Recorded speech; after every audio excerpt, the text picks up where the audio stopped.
So we got 4 RS1s being installed. Matt decided this about 10 minutes ago.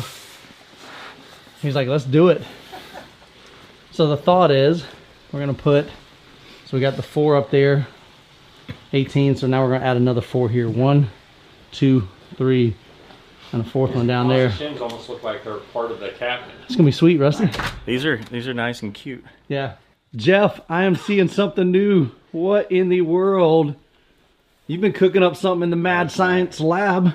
Yeah, I figure there's more living rooms than home theaters, so we should probably make a speaker for the living room.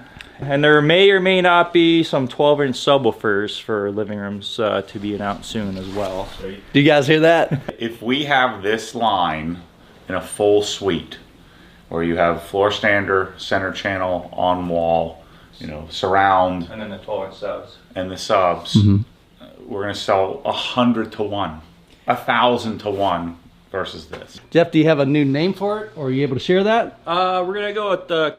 All right, good morning, guys. It is day 3. Jeff Permanian came up last night. He brought us some toys. He's got the 212 monitor. What you got, Jeff? Just a couple RS1s. Couple of RS1s. Oh, yeah. So we got some RS1s for some of our customers for Obsessed Home Theater. So we'll be getting those shipped out here really shortly. So we got lots of fun planned today, man. We're gonna be upgrading the center channel. We're gonna play with the Acurus Muse. We've got the Acurus M8s. I think we're even gonna pick Jeff's brain on how he calibrates his subwoofers. Talk about some of his engineering that goes into his subwoofers. I don't know. We're just gonna have some fun, so we're gonna bring you guys along for the ride. Jeff, what are we looking at? 212 HTR. Oh yeah, so this is a 3-way design. Get this Very bad boy. important, you have to take the phone plug out before you use it. Oh yeah, look at this, guys. I've gotten a lot of calls. It doesn't sound right. Oh, you gotta take the phone plug out. Right, let me see that phone plug, hold it up. It's it's down there. Yeah. That stops anything there from we go. falling down in the horn. Yeah, so make sure you pull that out before you crank it up, or it ain't gonna sound good. Yeah. There you go. You can tell Jeff's done this a time or two, climbing through his truck. You want top or bottom? That is just wrong. Wow.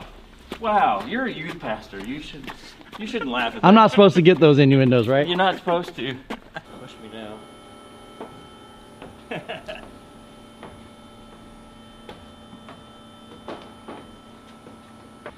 Oh, let me flex real hard. Let me suck in the gut. You gotta do a Gene Della Sala. Yeah. Hey Gene, this is for you, buddy. I'm gonna go get my tiny t-shirt on. You know, if I would have thought about it, I just would have carried it out by myself. You guys videoed it.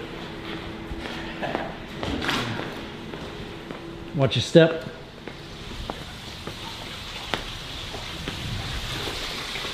Very good. Grab the light here.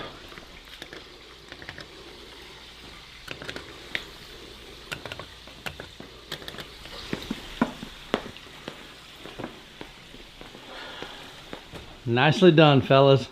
So much easier on this end, though. Oh, yeah. Jeff, I am seeing something new. What in the world? You've been cooking up something in the mad science lab. Yeah, I figure there's more living rooms than home theaters, so we should probably make a speaker for the living room. And with all the flat screen TVs out there, figure make something shallow. Okay. That's our new Kaos 465. It's only 4 1/4 deep. And that is a prototype, so it hasn't been painted yet. Nice. But I like it. So what are we using there?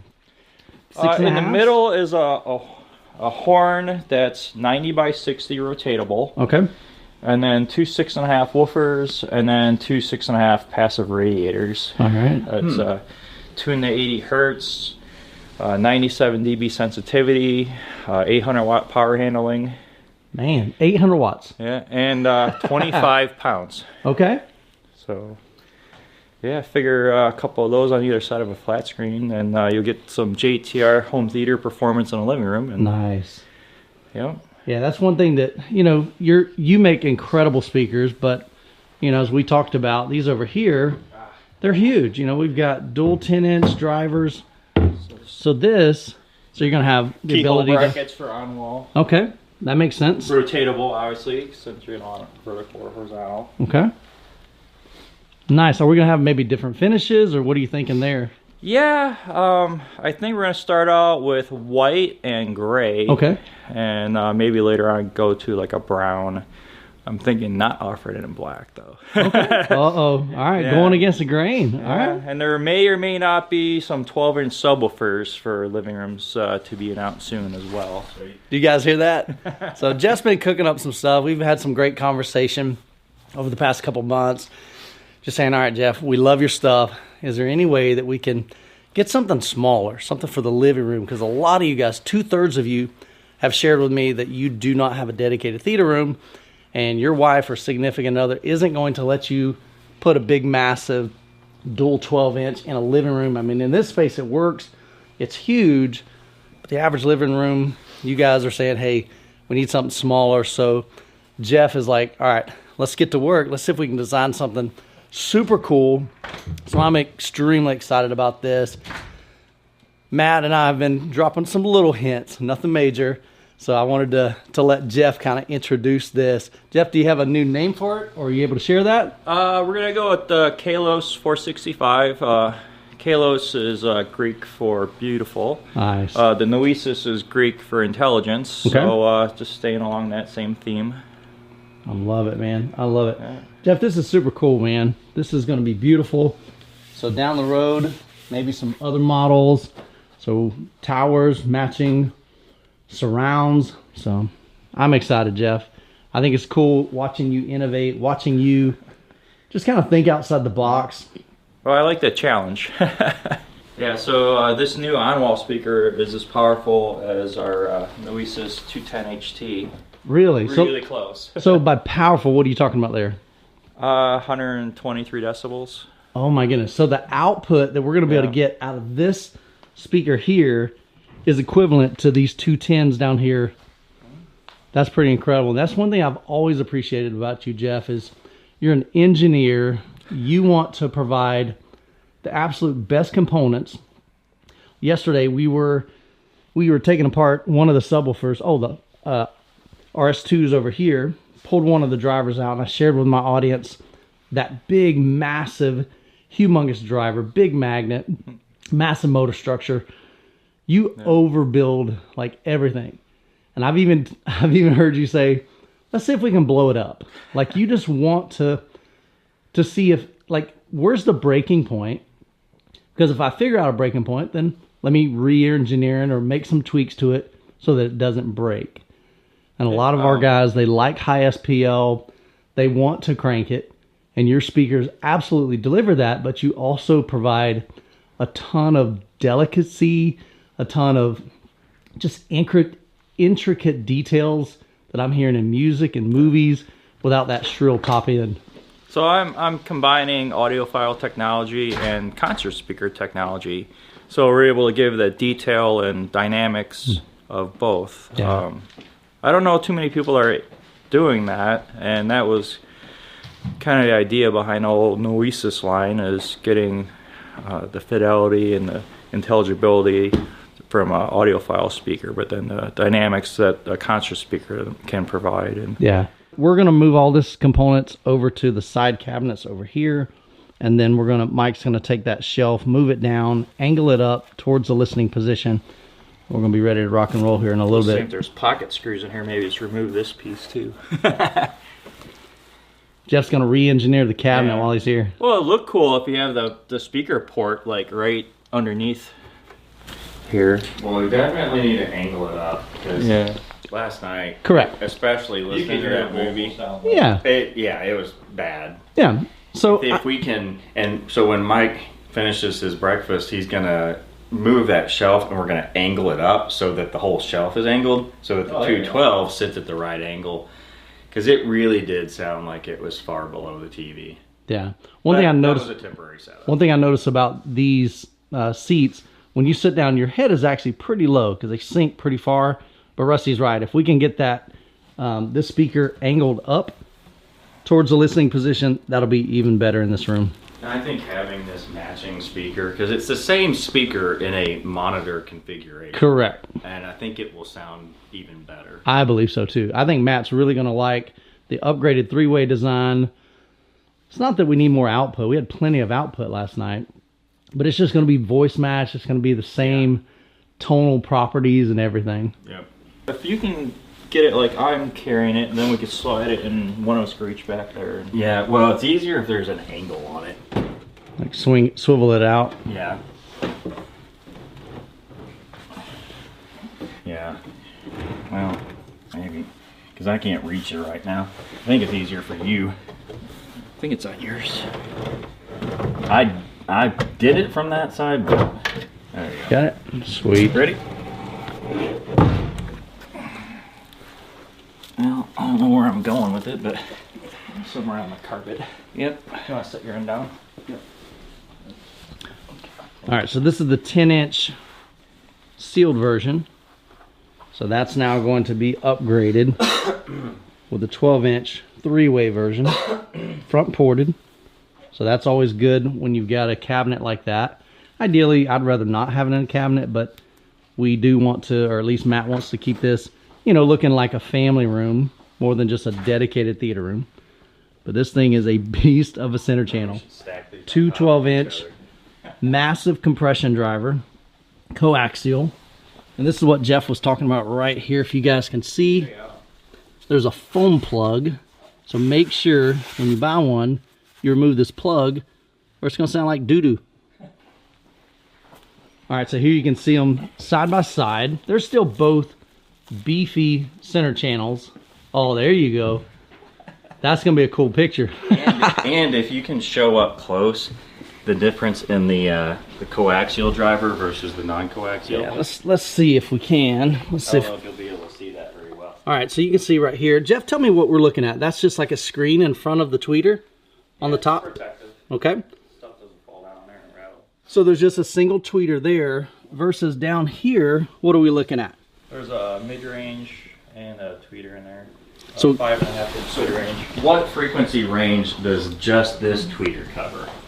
That one, the crossover point is 1200 hertz. So everything 1200 hertz and below is being played by horn, this. yeah. And then on this one?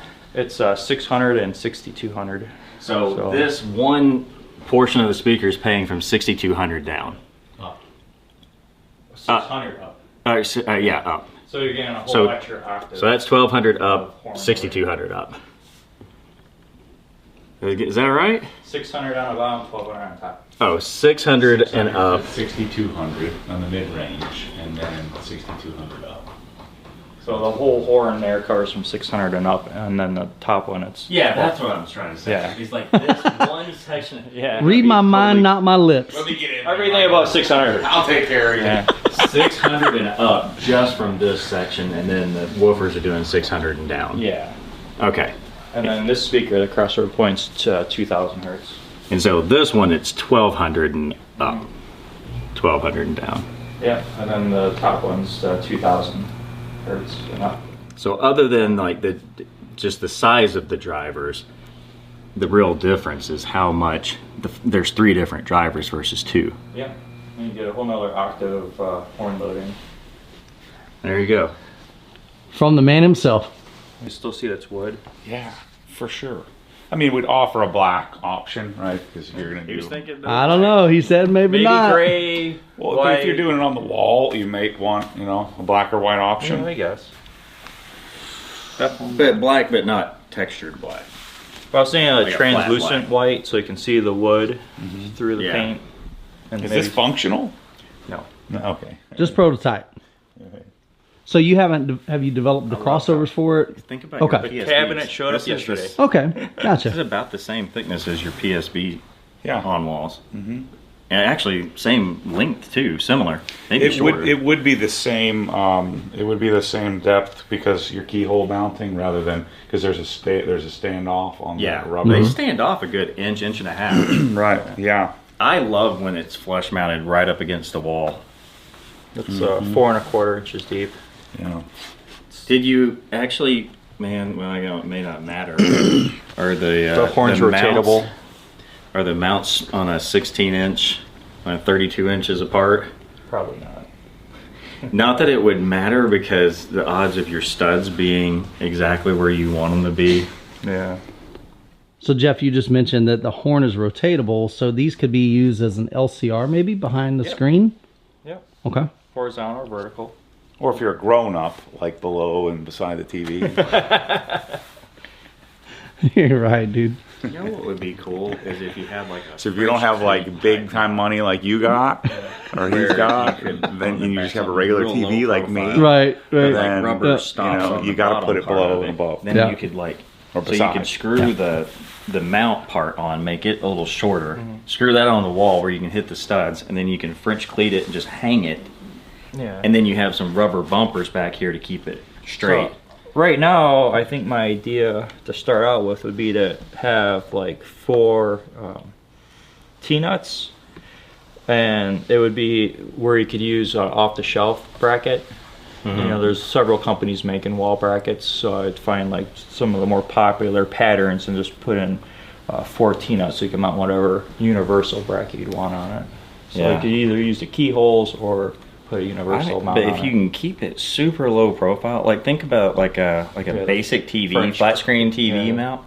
Like they're super thin. And what's cool is you can hit the studs if you put enough mount holes. You'll hit the studs, and then if you're not on center, you can just slide it left or right instead of having to like re-drill.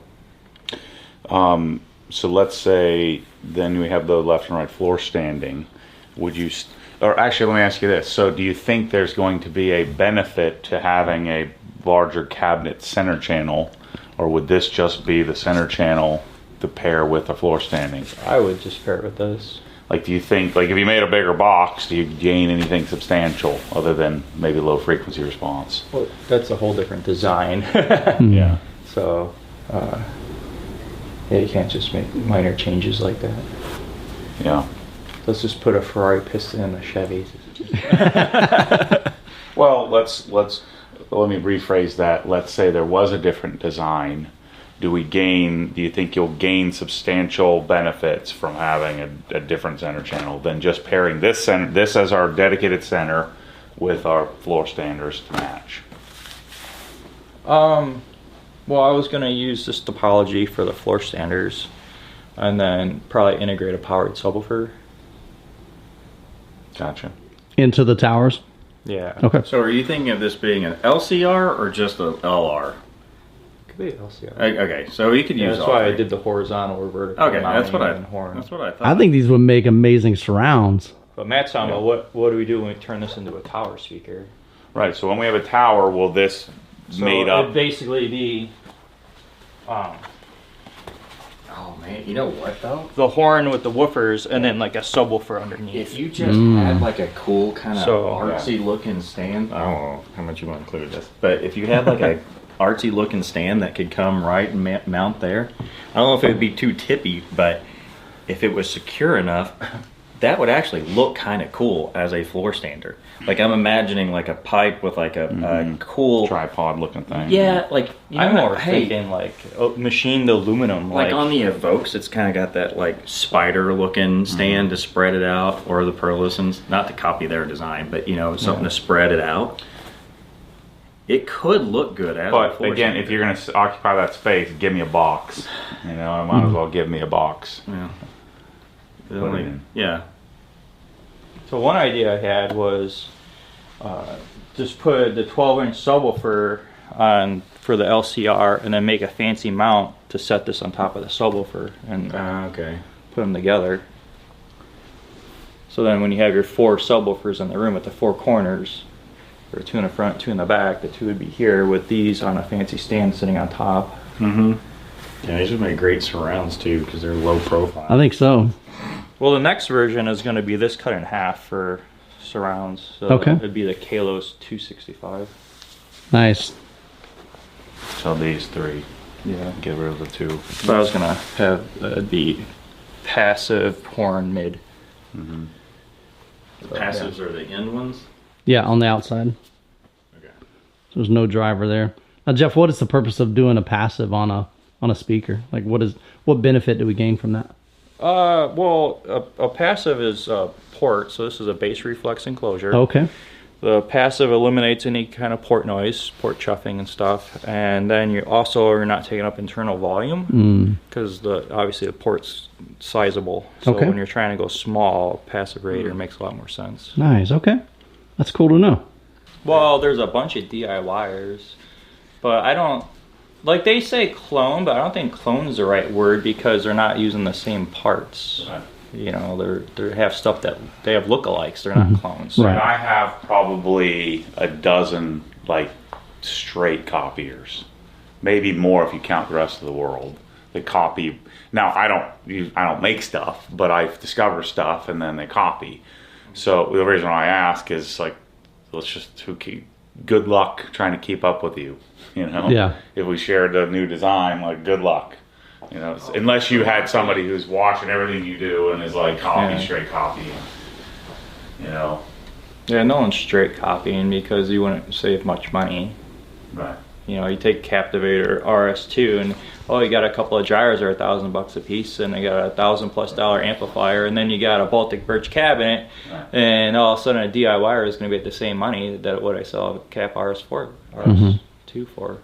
Idea of putting it on a stand or a sub is it's fewer. Well, one, it's faster to get released, and it is fewer parts to stock. Well, yeah, I'd love to have it as an option. But to add it later, For sure, yeah.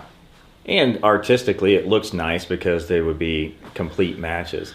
It's basically like taking this is not a bookshelf. I don't know what you would call it. But If we have this line in a full suite, where you have floor stander, center channel, on wall, surround, And then the 12-inch subs. and the subs, we're going to sell 100 to 1, 1,000 to 1 versus this. But I'm thinking if we can launch with this Sure. and then just keep adding to the series, that way we can Well, start that's always to... better because then you get Okay. an opportunity to talk about it again, talk about it again, talk about it again, and continue to break the news. That drives people to Michael as well because it breaks news. Okay, here's the new thing, here's the new thing. And then it adds credibility. Well, just Jeff being here adds credibility. 100%. Yeah. That he's here, so there's dual validation here. Michael's being validated by Jeff being here, and Jeff's being validated by being invited here, and it's a win for both brands. So the more we can talk about it, the more opportunity we get together and to develop stuff, the more continue to evolve. legit it is. Yeah. Yeah. And refine. The Kalos 465 and the 265 first, and then subwoofers will be followed behind shortly. Still trying to figure out some ideas for the cabinet. I already have the design done and testing. And So for us, there isn't a huge rush because we still have to build, this already exists for you, but for our case, we have to, this is going to take us 6 months to build out. What we're doing here today is the most important part. Michael moving is important. Rusty getting it set up in his house is important. Me doing my home theater at my house is important. That all takes time. TVs about that. For sure. Yeah. But that's part of it as well. Yeah. So we build our home theater with the existing products. We get those built and we share that whole process. Is what building. It's. Well, I what think I Matt's told. saying is we have a 4 to 6 month backlog of projects to do with speakers we already have. Yeah. Right. So there's no rush. So it's not like we're not losing any opportunity here. So I'm telling you that the most compelling, the thing that really put it all together with me is when you guys set up the two 210s with the RS2 in my ghetto little setup at the in the conference room, and I watched my buddy Brandon Hill. I just watched his face. He's a modern, like buttoned up. His house is amazing. He's not a dedicated theater kind of guy, right? But I just saw his face and I could see, he's like, I got to figure out a way to get this in my life. Or Alex, who's building this house, he's like, I got to figure out a way to get this in my life. Those guys never considered it, never heard of it, but they are the prototype customer. You know, where they're not building a dedicated room with a transparent screen and a projector. They're never doing that. But if they could have some semblance of that experience somewhere in their, you know, their like game room or in their, you know, their hybrid family room, Right. it's game over. It's the same thing with a Krensler pressure washer, in that once somebody gets that experience of having it on the wall, and they can just pull the hose out and then wind it back up, and then the next level is duals. Right? You get 2 of them, you're like, oh crap, there's an even better way to do this. Well, yeah, and that was my experience on that. Was, you know, I had a Krensler for 7 years and thought, I don't need anything more. This does everything perfectly well. So I couldn't imagine wanting anything else. And then I used it, and now I can't go backwards. So that kind of equates to like dual subwoofers. You get one subwoofer and you're like, man, I have people on my channel that say Everything I could ever want. yeah, Michael, the dishes in my kitchen are rattling, or my picture frame is rattling, and it's like, okay, it's not about getting more output, it's about those other benefits that you get by going dual subwoofers. The better seat to seat response, much more headroom, the drivers aren't having to work as hard, so you don't have to worry about distortion. A lot of benefits What I'm there. getting at is that if it takes a little time for Kalos to come out, Yeah. even though like my buddy Brandon isn't going to buy these, he needs to see these a little bit more, start to feel like he's missing out, and then, oh, by the way, we've got something to work for you, and then it's already pre-sold, already done. Makes sense. And that's in the thousands of people that will be considering, you know. Now, what we're looking to do, so what we're doing is classic marketing. We're building a pipeline. We're going to build a pipeline, a new pipeline of new customers that you don't already have. So we build a new pipeline. People enter the pipeline. Some people drop out because they bought something else, or they're just decided they're never going to do it. But then what we're looking to do is to get people to drop out of the pipeline at all times, and have that be as linear as possible, so that way we can spread out the sales. Because last thing you want is to sell 1,000 speakers that we can't make all at once. Right. You want to sell it. You want the pipeline to, you know, try to get it set up to where it's nice and linear. And where people make mistakes in business is that they get the pipeline built, people start dropping out of the pipeline, and then they quit feeding the pipeline. Right? They stop making videos, they stop, you know, and they go and they focus on fulfilling all the orders, and then the whole thing falls apart. And then you got to rebuild it again. Right. And usually when you're trying to rebuild it, you've hired a bunch of people, you've got a bunch of warehouse space, and then you got a business because you stopped the pipeline. That's where you and I, Michael, have a real advantage, because I love building my pipeline. Yeah. I love my camera and talking to it and talking to the people and chasing new things. So my pipeline never ends. I'm here at this house. I want to come to this house. I need to remind people to rent this house. Otherwise, I can't have this house. So the pipeline needs to stay primed, if you will. And so when we do these in my house, or we just did it at my house here, we do these in my house again. We do these in your house again. We do it in Rusty's house again. And then we probably pick 2 or 3 customers to do it in and go in video. We're continuing to build that case. So that way when we come out with that, Oh, yeah. the people that can't have this, oh, by the way, we've got a great solution for you. You don't want them all on the same side? Yeah, we're going to put it all on the same side, I think. So we're going to cut this side. Do we have enough depth here? I think we do. You know, we could take these screws out and just bring this panel upstairs. It's only 12 screws. Oh, yeah. So It'd we're be not a making lot mess easier all to over the cut, house. tape it off, or draw Just need a Phillips. draw it up. Yeah. Or we'll just go into, well, no, well, it's gonna stop here. Yeah, that's. Well, what are we putting down here? Nothing. Nothing. So the shelf can go as low as it needs to. Yeah, Correct. but I want it. You want speakers high as possible. TV there. You might need to put Kaleidescape there. I want to keep the center channel as high as possible. Yeah, I get that. And so, but I don't care about the We're only bottom. talking about 3/8 of an inch difference. Yeah, I don't care. That it can And this is about not even 3/8. It's a quarter down. So if we remove the stopper, it's only going to save us a 1/4 inch.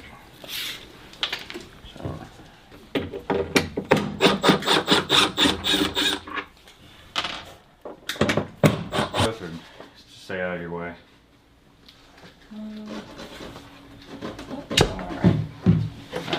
RCA's. Oh no. You know, we could swap that now. Yeah. Well, when we switch to the other receiver. Well, Yeah. didn't I have the RCA? He's got an adapter that I didn't know. I mean, it still kind of defeats the I don't know purpose. where But they went. But they're not going to do you any good. But I mean, we can swap them, but it's still an RCA cable. Yeah. Jeff, what are we doing here? Well, I don't put feet on these because half of my customers run them horizontally, Right. and half the people run them vertically, and I just think it look weird to have like the T-nut with the bolt in it. Okay.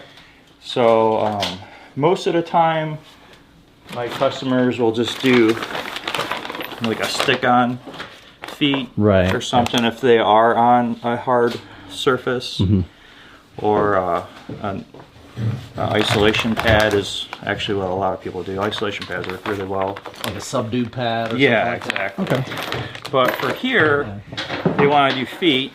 My speakers that do get feet, I do install 1/4-20 T-nuts and 1/4-20 hardware. Yeah. Since we don't want to take the subwoofer apart today, we're just going to go ahead and use a 1/4 lag with a 1/4 lock washer, so it's almost as if. Yeah, Matt's like, you said, Matt, you okay with me screwing in your thing? He's like, absolutely. He already put 8 screws in his speakers up here, so what's another 4? So here we go. We're, If you need I got it marked out here. If you need to pilot drill it, I got them drilled. No. Maybe a more powerful tool. What is this? What'd you give me, Matt? Turn it up. Turn up the setting. Turn it up. Oh, this thing's fancy, man. Turn it up to 3. Yeah. There you go. Nice. Foot installed. All right, guys, look at this. We got the new 212 RM installed. Yeah, we're going to fix this up. That's just kind of set up right now with the duct tape. Or that could be just a new standard in home theater. The duct tape angle. I like it. That's what I told him. I said, my fear is that your guests are going to come in here. They're going to crank. They scan the QR code. There's a video that talks all about this whole system. But are they going to watch it? Yeah, you're gonna need a new video. Why you turn it on? I don't give a crap. If they have a crappy experience, that's on them for being stupid, not watching the videos. Right. You should have watched all the videos I made. Otherwise, Well, you can remake On this you. video Yeah. now and update. yeah. So he's saying he wants the ability to close this so that Yeah, it, we're gonna make a new one. So it looks while we're nice. here, Yeah. Well, it's like when you go to the go-kart racing place, they make you watch the safety video. Yeah. You gotta sit down and watch the video before you use the equipment. yeah. Well, now This we're is gonna how you have- turn on amps on, last off. We're gonna have 8 18s in here. We're gonna put a disclaimer on the darn window. There you go. Earplugs at the door. If you have heart, Bottle of earplugs. if you have heart problems, Yeah. So Women. If somebody came the discussion that just took place. So right now we've got the 212s, the matching 212 RM center channel, another 212 tower, dual RS2s. So these are dual 18s, sealed cabinet, 4,000 watt, continuous amplifier. But Matt just made the decision, and Jeff just happened to bring 4 of them with him. RS1, RS1, RS1, RS1. So we'll have another 4 18-inch subwoofers right here. This is going to be sick. I think it's a little bit 2,400 watt. 24. Yes, we're actually getting a little bit more. That is correct by going singles. So we've got 4 RS1s being installed. Matt decided this about 10 minutes ago. He's like, let's do it. So the thought is we're going to put, so we got the 4 up there, 18. So now we're going to add another 4 here. 1, 2, 3, and a 4th one down there. Shims almost look like they're part of the cabinet. It's going to be sweet, Rusty. These are nice and cute. Yeah.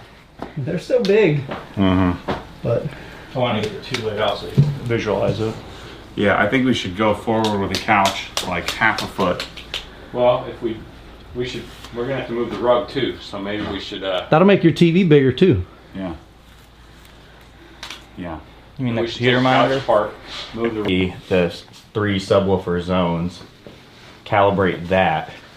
So what the subwoofer, the LFE out goes into the mini DSP box. Is that how it works? Correct. And the mini DSP, think of it as a splitter, but it's smart.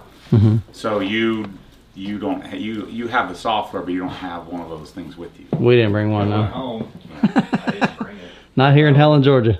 Shoot, the part we forgot about is power. You just bought 4 subwoofers, and we have no power back here. Is there one That's under the awesome. rug? There's one right by you. Just gotta put it under the couch. We need to start a shopping list because we're gonna need one of those cable way. Yeah. That's the only. Unless You could just run an extension cord on the carpet. What we need to do is make sure we're on separate circuits, because if you're running all that off of 120 amp, it's probably going to trip the breaker. Depends on how loud we go. Wow. do you know what the circuits are in this room? Are all these wall outlets one? I'll figure it out. I would run a new circuit to this over here and run the 2 front subs on their own circuit So a They dedicated. really need their 8 independent 20 amp. for those 2. Like these ones are near field, so they're not gonna be driven as hard. So you Yeah. could put these with the pre-pro on one circuit, but the main subs that have on their own. With our XLR, we'll run an extension cord, down underneath. It's Right. a little further. And so what I'll do is I'll do all the wiring underneath the couch, and so I want to have like a little whip come out like to the side of each, actually underneath each subwoofer and up, so they won't. So each one of those is going to draw less than 5 amps? Not maxed out. Well, that's what I'm saying. You got to be careful, because people are going to come up here and want to freaking crank it. Does the pre-pro have limiters in? I would block out the volume control when you're not here. Yeah. It depends on which one we're using. Knobs on the back of the amp. No one's messing with that. We'll use These are on one. all these our are on one, all our these- TV and stuff is on the current circuit, and then we have one circuit for the 4 and one circuit for the 2. And what we'll do is we'll just get a big fat extension cord. And as long if with that sub sharing that circuit, that should be fine. No, that sub we just run over the same Correct, subs yeah. on. We'll just So those run- 2 subs on one circuit. I'll just create a nice. These 2 subs on 120 amp side? That's what I do at my house. 4 on another 20. Yeah. Well, here's the problem. Yeah, Can't get back in here. So It'd have to be like here.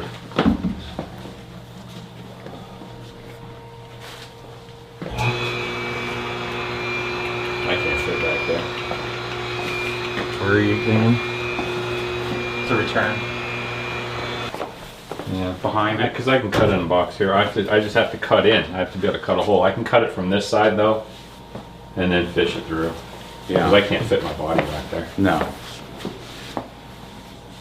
And then there's going to be a nailer here, so we're going to be locked in right next to this return, probably right here.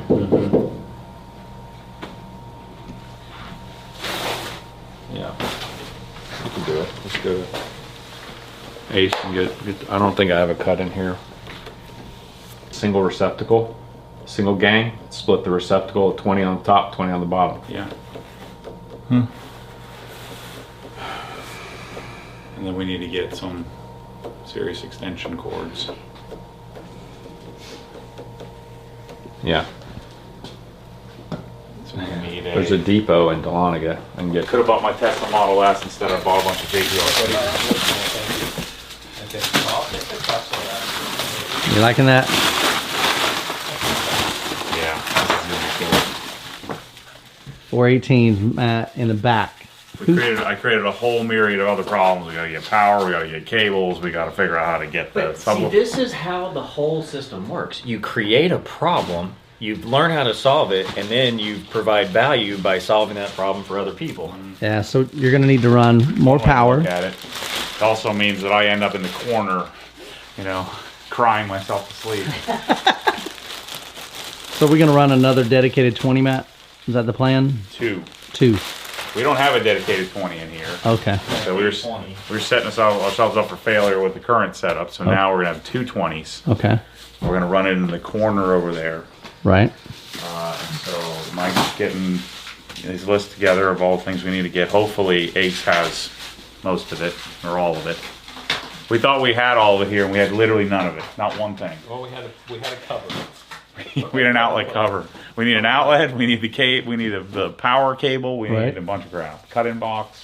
I'm like, oh yeah, we got all this for sure. And we got none of it. And this was totally spontaneous. So we actually had this for another customer for Obsessed Garage or Obsessed Home Theater. And I ended up calling. Here, I'll do it this way. Here's how they do it. So all of this transpired over a few minutes. So Jeff had brought 4 RS1s for one of our customers with Obsessed Home Theater. And Matt said, man, I think we just need to do it. We need to put 4 back here. So I called Chuck up and said, hey Chuck, can we delay your order just a little while?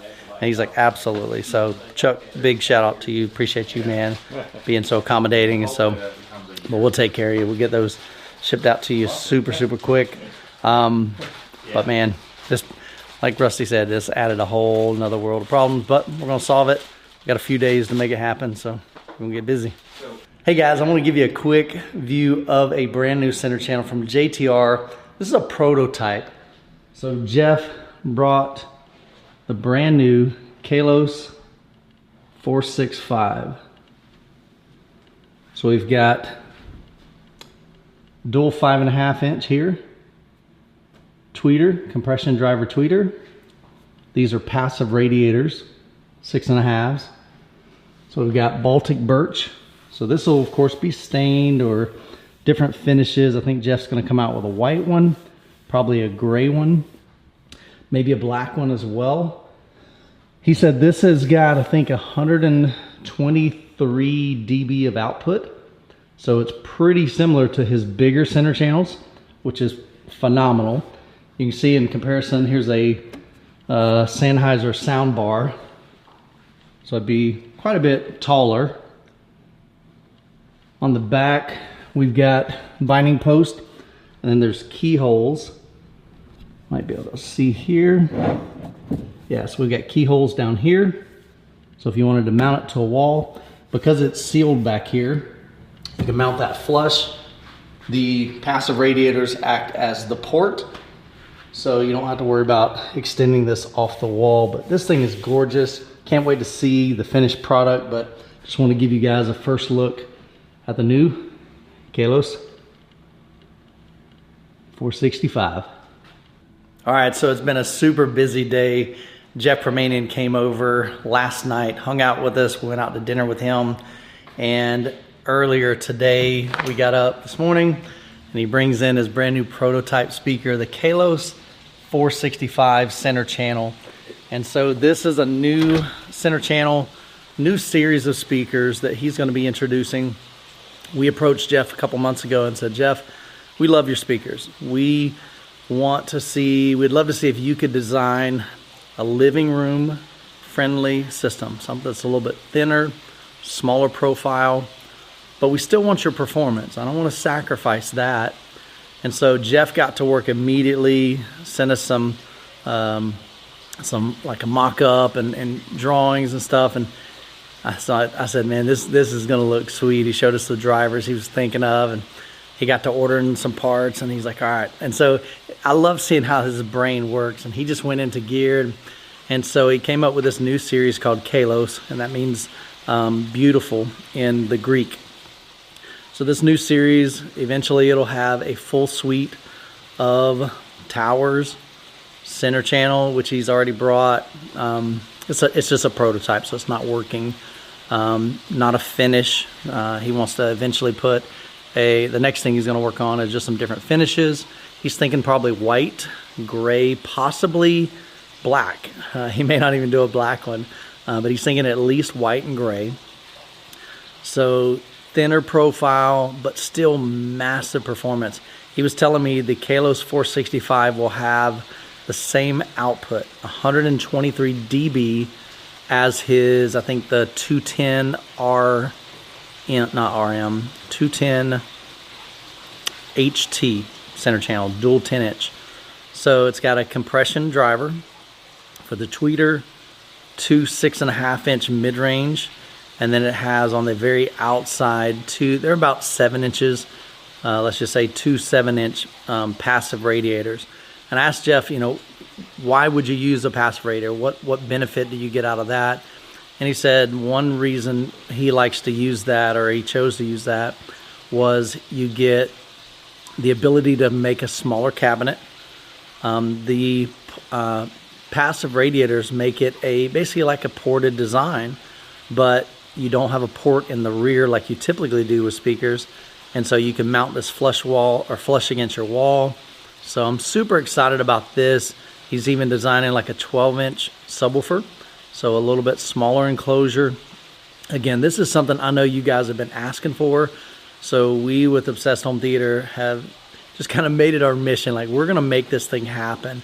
And so we continually meet with Jeff and talk with him pretty much on a weekly basis. And we're just wanting to come up with a great solution for you guys. And I'm really excited to share with you as we begin to build this out and to be able to sell that through Obsessed Home Theater. And so let me know your thoughts on that, what you're seeing, what Jeff has been showing. Super pumped about that. We just took a little break from Matt's build in here. So we've got Mike, he's on an errand to go pick up all kinds of cables. I mean, when Matt decided to add 4 JTR RS1s to that room, we weren't prepared for that this week. We were coming up here to install the speakers, upgrade to JTR, the full 7.2.4. We were going to install the Acurus Muse and test that out, the Acurus M8 amplifiers. But now we just created a whole new set of problems because now we need a mini DSP. So the thought is I'll tell you what, let's just take a look inside. So the thought is we'll take these 4 subwoofers right here. And that's going to be, I think we're going to run that as 1 channel. So these up here would be 1 subwoofer, 2 subwoofer, and then this will act like as a single near field subwoofer. So really pumped about this, but kind of have some downtime, so I figured I'd just kind of get you caught up on that. The plan is to run XLR, mini DSP up front, XLR under the carpet, all the way to the back. Got to get power back here. So right now, it'll probably be extension cords coming through here. But we'll clean that up, make it look nice as best we can.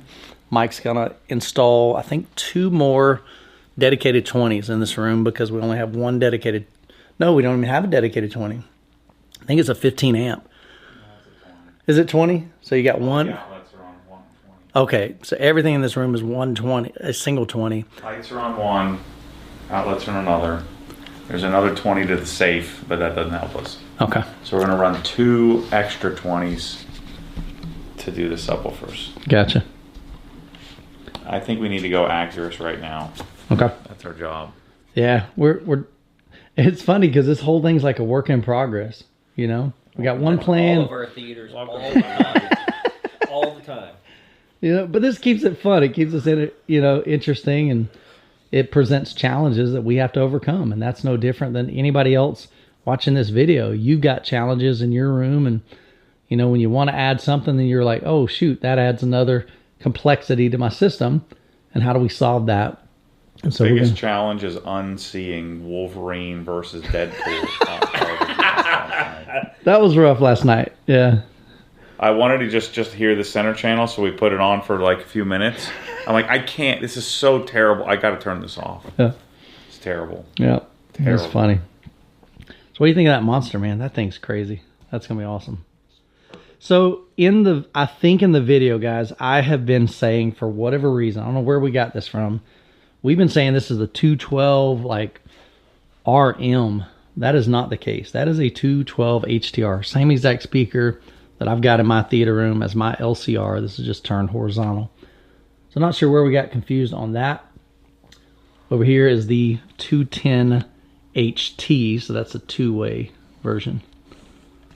But I think this is going to make a huge difference right here. Having a dedicated 3-way design crossover on that. Much bigger speaker. Not like we need the additional output, but it's going to be fun. Look at these idiots. 2 into here and 2 into here. Mike just got back from the hardware store, picked up all kinds of goods. What?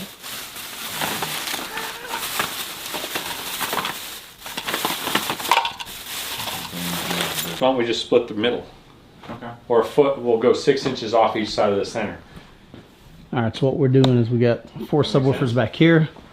I don't even Pull the know. carpet back. We're going to split the carpet in the middle probably. Since it's XLR, That way we can run all the cables. We have a noise power rejection. cable and XLR cables back here. Well, I'd make it simpler because then we do one slit and just spread the carpet a little bit. So now they're deciding what the best way to do it is. And there's another way you can do it, but this would suck. You can snake it where it crosses at 90, but that uses That'd be a lot, extra yeah. wire. Yeah, I wouldn't. Are you Mike's like- comfortable with 3 feet of Oh yeah, you're in space? XLR here. Oh yeah, easily. Yeah, you just don't want to run XLR and power like right next to each other. If you had 3 feet, that's more than Well, sufficient. XLR and power is fine. It's just RCA. Yeah, RCA that I'm telling you, a 35-foot antenna. Yeah. That's a lot of antenna. Sure. Or 30-foot, whatever it is. Yeah. I think it would pick up a lot of 60 hertz. Okay. Where did Where'd Eric go? So you wind up right there, right? Yep. All right. I'd say go a little bit back. Right here. Okay, now I gotta tug it back.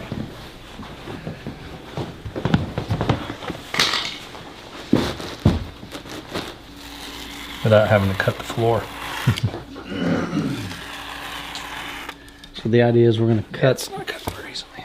Mike's going to cut this using the rug as his straight piece. Then we're just going to separate this padding. And then we're going to run power cable there. And then the XLR cable is going to run just underneath it since it's a lot thinner. Like they cut like a piece of wire or something with them, like a frickin' moron. There's like a little chunk in my $600 scissors. So I started locking them up and hiding them. Typical fashion. They come- for everything. And then Mike T going in there and taking my frickin' scissors and cutting paper with them. Like, what are you doing? Yeah. He's like, well, it's the only scissors we got. I'm like, go to someone and get some scissors. Get some Fiskars.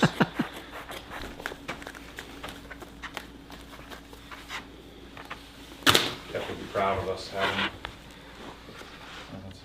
some solid power. That's some thick cable, man. 12 gauge. 12 gauge power. So Mike's building us a custom power cable. So that's why we split the padding right there. See, that's nice and smooth. Won't be up so high. So now we got to scoot it forward. The whole thing. Get Okay. our XLR. Yep. The thinner XLR too. These will work great. Nice. So our buddy Eric, my patron, we gave him a call. We're like, hey, we're missing a couple of things. Now that Matt went gung-ho, added 4 subwoofers to the equation. We needed a mini DSP. We needed some XLR cables. So he's like, I'm an hour and a half away. I'll make a run for you. So he went up to Guitar Center, picked up some cables. I think he already had some as well. So I think Which one are you going to use? We got some 20s. Walk on it, but it's not bad. these are 15s. But for the I'm gonna grab that side. What are we doing? Nothing. They're going to flip the carpet this way. That way the carpet stays still.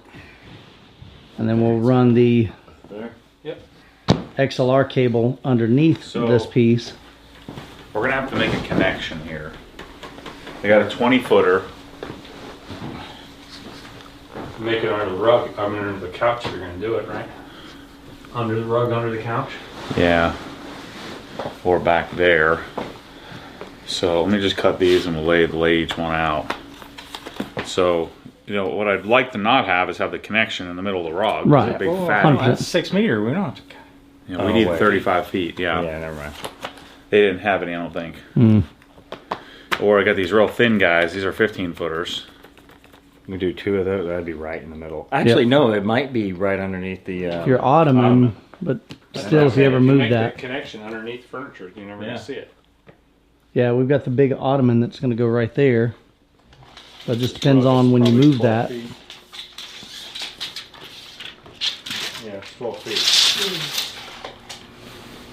Or take a 15-footer and put a 6-footer on each end. No.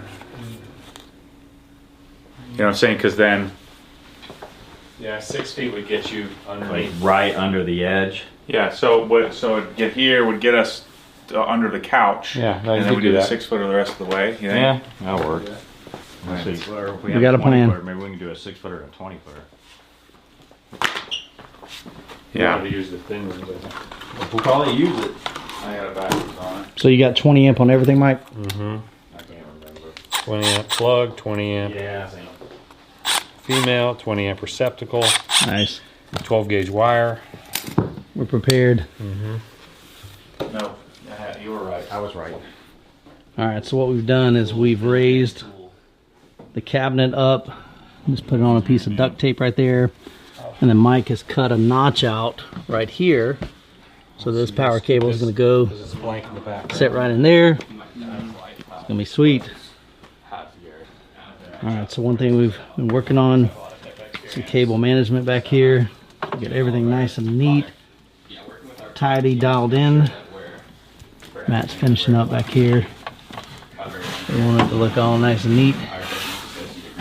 How's our Apple TV look like from the front over there? Let's take a look. And then, you know, it's a lot of Forward. other stuff. Apple TV is actually right in line with the Acurus. Yep. Looks good. All right, after a long day of work, Matt's done.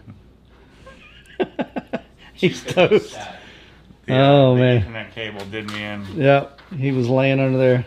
I thought All right. never opened my own yesterday. I'm like, we're done with everything we got to do this whole week. This is great. All right, guys, we finally have pretty much everything done. Now it's time for calibrations. We got all the speakers.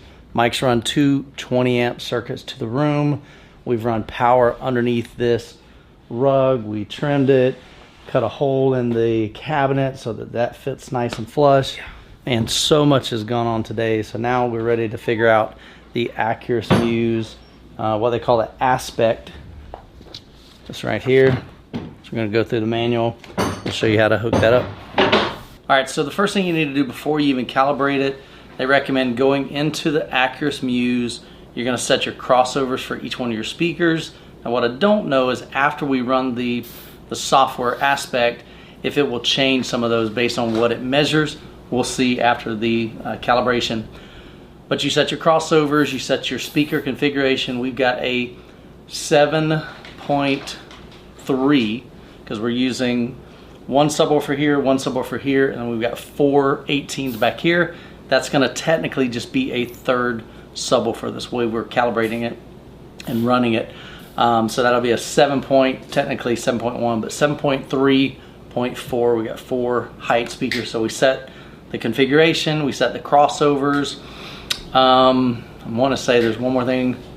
What else? Whether you're using large or small, which we're doing all small, so that we're doing bass management to the subwoofers.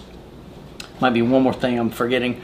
The other thing we need to do is we need to measure the delay, basically the distance between the main listening position, which will be here. So I'm just going to use a laser meter, and I'm going to point it right at the front cabinet where the like the front woofer of each speaker will measure the distance. You got to manually plug it in right on the front panel on the Acurus Muse, and then we'll go through all of this stuff. Basically, we're going to connect.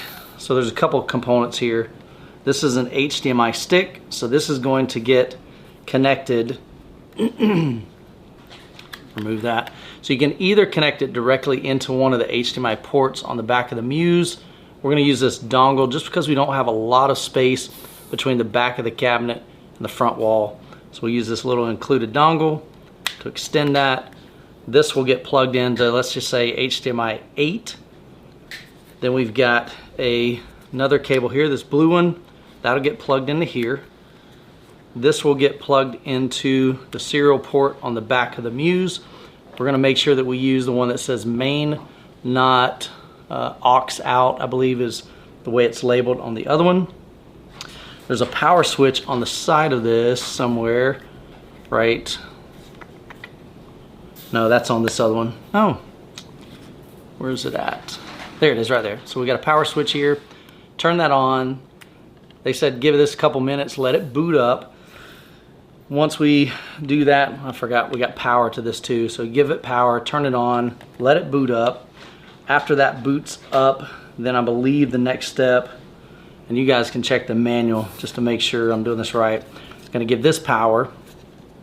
No, that's even later. Tell you what, we're gonna do it in the order, but just know that this is the mic box, kind of the way that this works.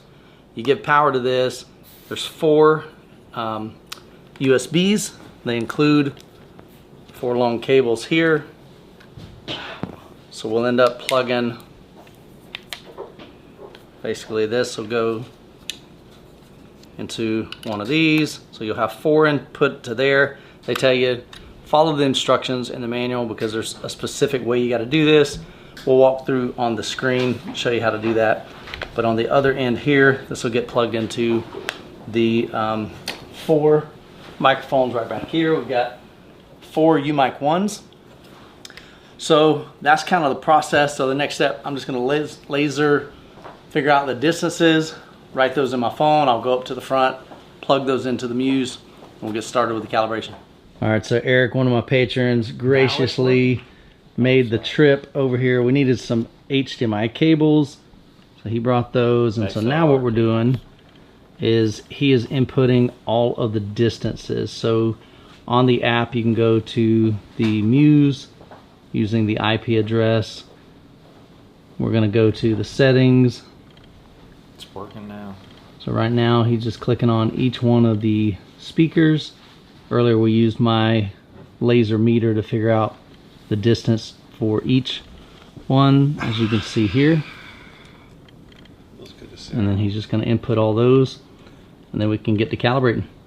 All right, so we have connected the HDMI to the input 7 on the Muse, gave it power, connected the serial port, and we've got this right here. So next step, got to connect the mic box.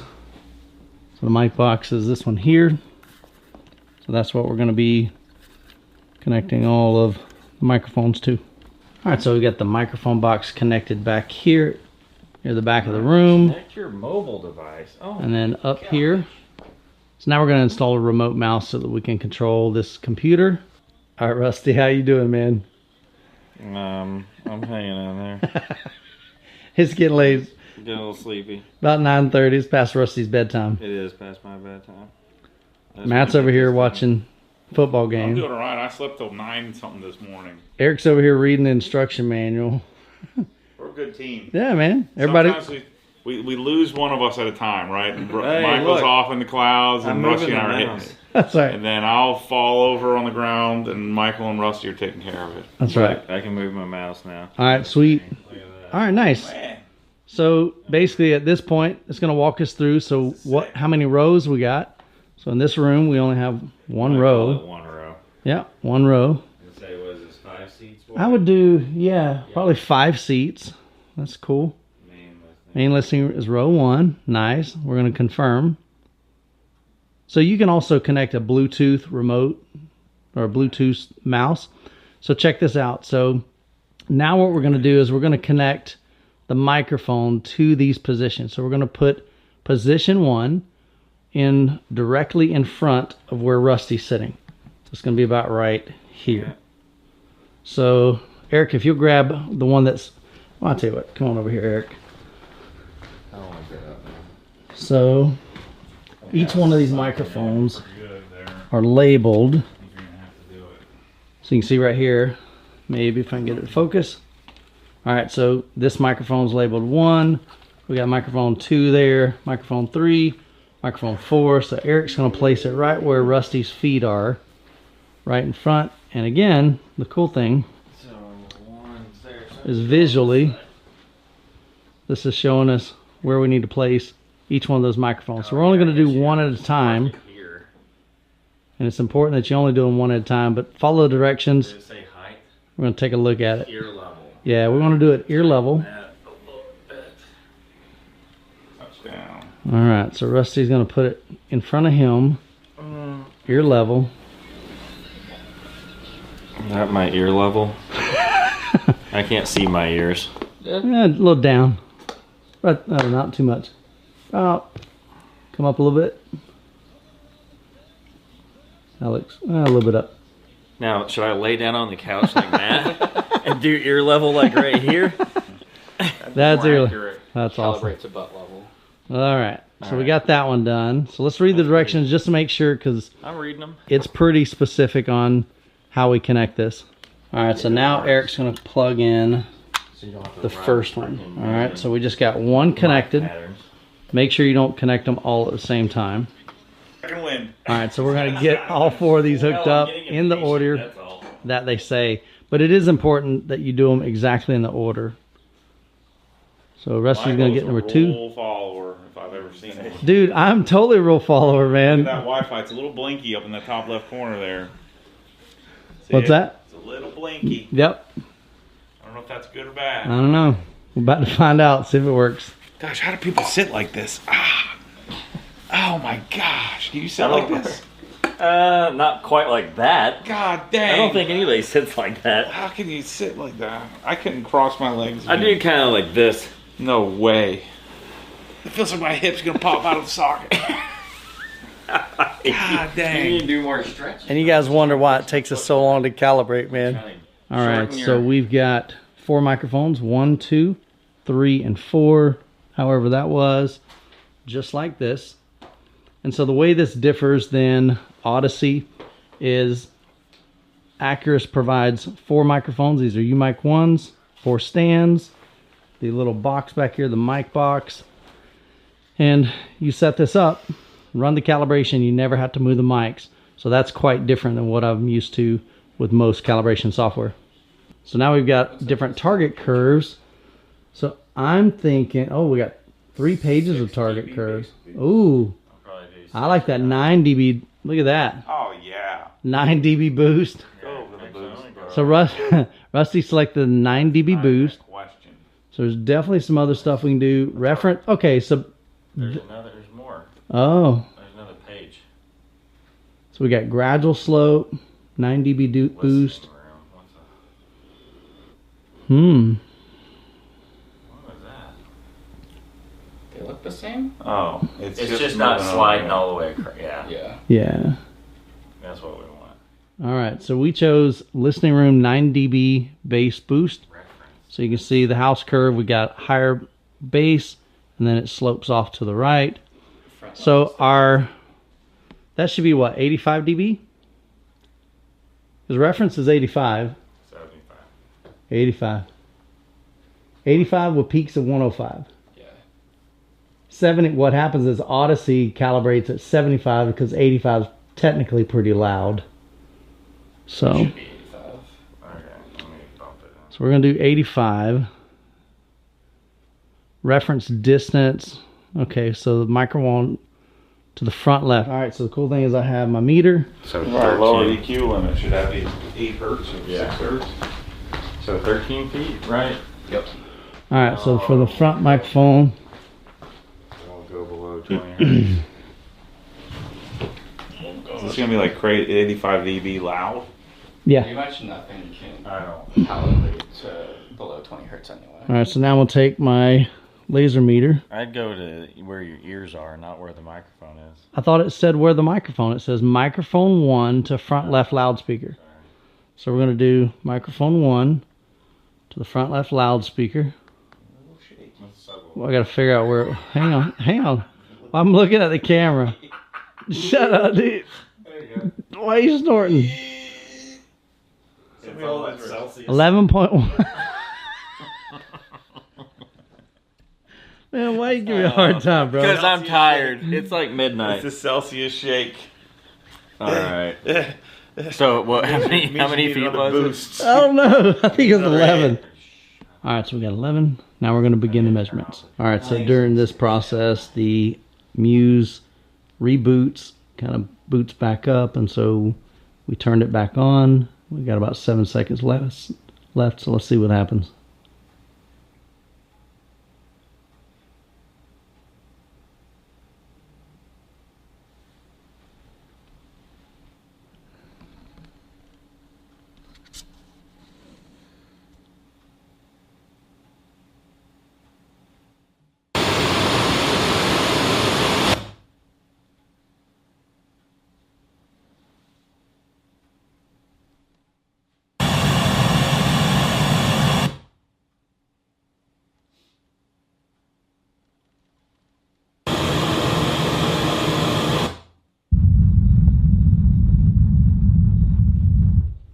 The selected target SPL of 85 dB. Aspect has adjusted the target SPL by... Okay, so it reduced a little bit. So it says to reach the nearest target of 80. How does that make any sense? Not sure. Was that because we noticed that the sub 3, which was these 4, even though we got them turned down pretty low, man, they were pretty loud. Yeah. So I guess we'll click OK. Please manually adjust the subwoofer amplifier gains as follow. Okay. Yeah, so whoa. Wow. It says decrease sub 3 by 21 decibels. So these back here are way too loud, but they're only on like click number 3. So behind here we have the 4 near field subwoofers. So these are definitely way closer to these microphones, but it doesn't like them. So we're gonna need to be like on... I'm on 4 clicks. 4 clicks, all right. This one too? Yeah. All right, 1, 2, 3, 4. All right, I got that one on 4. So while Rusty's adjusting the subwoofer gains, you can see it took a measurement, SPL, of each speaker in the room. So everything's pretty much level. Subwoofers are definitely a little hot, 96 dB, 95. But the third one, look at this, 111 dB. It was a lot. No, that's... So the rest of these were pretty good. 72, 71, 72, 71. So we reduced it, and then we're going to retry that again. Overheads and surrounds are only in the 70s, and usually you can only, it probably only has 10 dB of gain. All right, so after rerunning, so it only had to rerun this one. You see we went from 111 dB down to 104. Still higher than what it would like it to be. For some reason, we're only on click 1 of each, but we are running 4 subwoofers on 1 channel. Mm-hmm. So, But, yeah. maybe that's what it is, because these are 2 subwoofers. Yep. And my white balance is way off, but because it's doing it off the TV. So we just need to click OK, and let's see what it says. Hopefully it'll let us pass. Do we get a pass? Retry. Okay. I'm not sure what to do. 15 dB down. Well, here's the thing. We can't lower it any. I can turn the gain knobs down to 0. Yeah, but then you don't have any volume. All right, so we finally got it down. So now it's optimizing the trim, and you can see it's adjusting the trim level. So it boosted left +5, +4, +7, +14, +13, -3, -10, -12. I can't believe it's +14. Yeah, so that's kind of interesting. Equalize it all down to 85. All right, so it looks like we're finished calibrating. So Acurus measures the levels, then it adjusts the trims. It goes back and measures the levels again to make sure that they're all the same. Then it measures frequency response and phase, and then now it's optimizing all of that. Crap, I didn't read.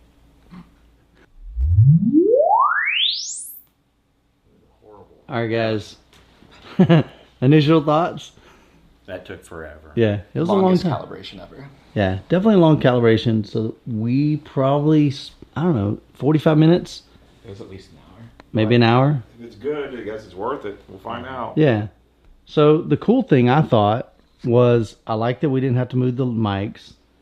I really liked how, you know, it walked you step by step. So it would take a measurement, then it would measure the levels, then it would come back and verify that. So you can see it took, you know, measurements of each thing. So definitely, I don't know, it's pretty slick, but We could have done a 900 position direct calibration in that amount of time, but yeah, for sure. So definitely, that was long. You guys look, well, it's also 12:30. No, it's midnight. Or it's 1 a.m. It's 1 a.m. Okay. it's like 4:30 a.m. mat time. Yeah. Hit the green button. Hit the green button. Let's see what All right, happens. we're gonna hit it. All right, finish EQ. If it goes to another step, I'm What if walking it out. restarts? Like error saving. Complete. Okay. All right. So it says calibration complete. EQ status complete. Oh, it took. Oh, here you go. So it did take an hour. 1 hour. Holy 1 hour. So No, that's when the timer just ran out. It goes to an hour and 0 and stops. All right, so it's printing some kind of report. Welcome to Microsoft Edge. Okay. Yeah, we're not going to do that. So sign in to sync data, start without your data. The bottom one, go up right there. Mm-hmm. Confirm browsing, make your Microsoft, I don't know. There's no skip. So what this says up here, this is the aspect calibration report. So I'm not sure what we can do with this page. Anyway, we'll go back to the manual, but we're done for tonight, I think. I just want to hear something. I know. How do I get out of the screen? What's that? I don't know. It's like over scanning. Yeah. Oh. Yeah, I can't see. There we go. You want to hit View graph. Let me see the graph. All right, so let's take a look at some graphs. All right. I'm looking at left. So this is the left. Fast Fourier transform. Okay, so we can go to initial. I like There's that. four. Jacking 10K down, making it less bright. What's the yellow line? That's the PEQ is a yellow line. Oh yeah, so up here at the top, you see the colors. That represents the graph here. So you got 14 pages. Shows you everything that it did, the PEQ filters. So you can see down here it's applying filters, frequency, gain, the Q, sets crossovers. No, actually I had to set the crossover originally. So that's our center. Because you didn't set it at 60, didn't you? Yeah, because the center channel only goes down to 30. Jeff said to do 60 for the center channel and 30 for the left and right. But this will only allow us to set it to 40. So I did 40. Cool. So we got 14 pages of all this. All right. So we're going to go to return. How do I get out of here? We don't see an exit. Maybe the power button at the top right. I'm scared. But I think we're done. Let's look at the manual. Finish EQ. Finish EQ. I think we already did that though. Yeah, that takes you to that. I'm guessing it's going to be the power. Rusty's getting brave. Oh, Are you going to do it? Or are you going to read the manual? Eric's reading the manual. Manual just says shut it down and then unplug the aspect. All right, so it's restarting. Updates are underway. Please keep your computer on. Ooh, that was an ordeal. But we did it. So I'll probably run another calibration tomorrow. With the door open? Yeah. Yeah. Yeah, I goofed. I left that door open. No, nobody caught it. I noticed it in the first round, but I'm like, well, it's almost done. Yeah. And I realized it was going to go 8 more times. How many times did it do all that? 3? I don't know. It was a lot. More than Yeah. that. And I think we 4. need to bump up sub 3 Yeah. trims. So I think there's some things that we could do to improve. Sub 3 ended up being the hottest. It was at 97 dB at the end of the But calibration. it was giving it a +4 on the Alright. level because it was started at 80. I don't know. Y'all ready to crank it up? Yeah, I want to see if this thing works. All right, we're going to crank it up. All right, fellas, we just watched Top Gun, some scenes from there. First clip. Control. This is hand up. All right, just watched some scenes from Top Gun, Maverick. Watched some Interstellar. Initial thoughts? It was worth the trouble. It's been a long day. I mean, it's 1 a.m. We've been working on this pretty much all day, running 220 amp circuits. We got a new center channel right there. So, did you hear any difference in that center channel versus the 210 RM? Yeah, it's night and day. HTR. No, the 210 RM. Oh, no, it's not RM. 210 HT. Yeah, we're getting the model numbers all screwed up. It's 1 o'clock. It's almost 2 in the morning. Yeah. And then that's the 212 HTR. So this is the 3-way. 2-way to 3-way. I'm going to turn the lights up a little I don't bit. think that the 210 with the current setup would be able to hang. No. At least not as well. It doesn't even compare. There we go. Got some more light. So I'm really pumped about all that. Acurus was a pain in the butt to calibrate and set up. I mean, the NAD, it's not even close. It's pretty bad. Yeah. It's pretty bad. And this, like, out of the box is great. The out of the box tune is great. I think we need to play with the subs a little bit. Yeah. But other than that, it's just a couple of trim tweaks on the subs to get them right. Get it more balanced. Well, we didn't even normally after a calibration, I'll use an SPL meter to verify that our levels are pretty much matched, because sometimes they can get it wrong. It's a computer. But wow. That's pretty intense. Renting this place and having never experienced anything like that. Yeah. And they come in here, even if you ran this at 70, we're afraid to let it rip. Yeah.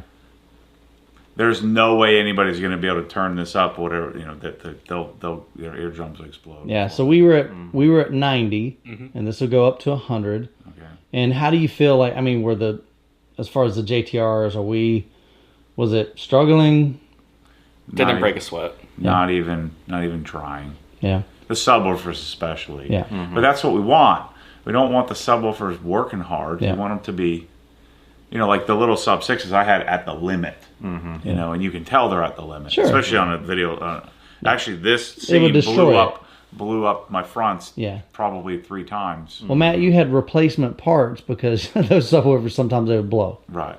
So. Well, in the towers, not the okay. but in the towers. Yeah. Okay. The couch is going to fail before these subs do. Yeah. I love it. Wow. Yeah. It's been a fun ride. I'm glad.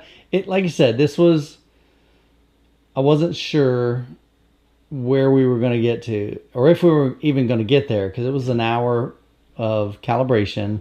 And again, I know that I messed up. I left the door open, so I'm going to need to rerun the calibration tomorrow. But we can do some tweaks. Now you could basically just run and walk out. Correct. Hit start. We had one little error. Yeah. But we had the subs on it every 15 minutes. Yeah, the biggest thing, we knew we had the subs up too high, and so it was like, hey, you need to back that down. Now we know where those subs need to be, so we should be able to hit go, walk out, and let it do its thing, come back in an hour, and check on it. And if it did hit an error, then we were eating lunch while it was doing the math. We did get that. Remember, we ran the 9 dB base that is true. curve. That's true. So we're going to end up the target curve. Backing that off the 9 dB, I think. I don't know. Get it balanced. Yeah, I don't know. Well, we had increased these back here a little bit because I put them back down too. Okay. Anyway. And he adjusted the trim in the with the app. Yeah. So we could theoretically bring the trim down to 0 if we want to do. Yeah. No. Because we don't have any much room to go on the subs. Yeah, the subs. It doesn't change 4 your clicks. curve. It just drops everything down. Yeah. So and imagine subs are still 8 or 9 dB hotter than the front in the app, Yeah. so we have plenty of room to bring that That's down. interesting. So maybe that we talked about distance and a roughly 6 dB gain if subs are within a certain distance of themselves. I mean, because those subs are. Now we have 500 or 400 more watts per driver. Yeah, that's not going to do too much. Right. Because you got to double the volume or double the amplification to gain 3 dB in volume. So we're only going up 400 versus, So we're gaining half a dB. Yeah. And then we're gaining maybe a few dB from the distance. Coupling, or kind of putting them side by side. So huge thanks to you, Eric. I mean, He saved the day. We weren't going to be able to do this for 2 or 3 more days. Yeah, we were trying to figure this out, and we didn't have the XLR cable. Yeah. So Eric came in clutch. He's about an hour and a half away. Yep. So he drove from Atlanta, hooked us up with some cables, brought his mini DSP. If we keep the Muse here, then we won't need the mini DSP. I'm not moving it. It's staying. So you're safe to say you're buying the Muse. And I'm hoping that we can probably get this set up to where I have single remote. Yeah. And then I'll have to do a tutorial. Do some macros or something. Okay. Well, cool. I think we can wrap it up here because it's getting late. But it's been a fun ride. I know this has been a long video. This is definitely way different content for me. But I don't know. We're just trying some new things, having some fun. We have had a blast today. We've laughed more than, oh my gosh, it's been. I mean, they're still laughing. There's some funny stuff. I can't even share on camera. very inappropriate. Yeah, not too bad, but there's been some funny moments. So, all right, guys, I'm gonna wrap it up here. Hope you have a great day. God bless. Catch you in the next video. All right, guys, the video's not over. We were playing John Wick 4, the beginning scene where he's punching, and then we heard something fall. We thought it was maybe speaker grills. I'm like, no, Jeff put some big magnets. It was a smoke detector. Yeah, it fell off the wall from there, came down, and ended up way over here. All right, Matt, what about that? Yeah, we're gonna have to set a limit on this because I don't want my house to fall apart. Yeah, that was intense. Yeah. Yeah, that John Wick scene is. You know what's wild is I'm not fatigued. My ears. Yeah. And we had it loud. You're goofy like off a mountain cliff. Yeah. We had it really loud. Yeah, that's. I mean, what do you think that is? 110 dB? It was pretty loud. Yeah, I mean, it was short burst, but that bass was at 115 plus. yeah. Yeah. Eric, you said something right after the first demo. After I shut the camera, what did you say? I said this is making me want to replace my Kefs with JTR. That's pretty wild. Pretty wild. It's a different level, man. This is a killer setup. We still need, but here's the thing too. We've dialed this in. First time ever using this software, first time ever using this processor. You know, you can't expect to get the most amazing calibration out of that.